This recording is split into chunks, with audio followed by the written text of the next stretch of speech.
Okay, so for number 5, what we can do is we start with the inverse demand curve. And we can start by thinking about the perspective of the first firm. So they know that the demand that they face will be given by this, where we've basically replaced total quantity in the market by the sum of the quantity provided by firm 1 and what they expect firm 2 to provide. And then from there, we can construct the revenue for firm 1. It's just the quantity that they sell times their demand that they face. I haven't done all the math, but if you expand this out and take the derivative with respect to Q1, we get the marginal revenue of firm 1, which is given here. We're told that the marginal cost of each firm is 40.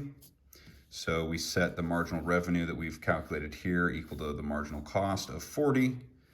And we can get an expression of Q1 in terms of the expected quantity 2.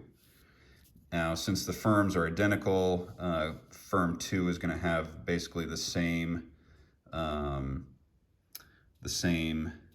formula for Q2, just instead of Q2 here, we've got the expected value of Q1. We plug those into each other. So again, another situation where we have 2 equations and 2 unknowns.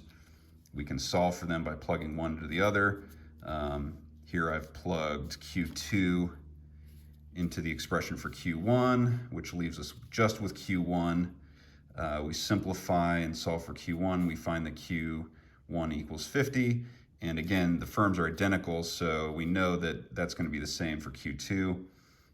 You could prove that to yourself if you wanted to by plugging Q1 into Q2 here, into the formula for Q2.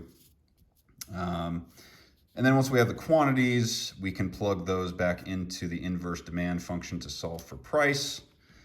And then, let's see, we're asked to solve for the profit earned. And so basically that's going to be the 50 times the price of 65 minus the cost, which is 450 plus 40 times 50, which gives us $800 profit.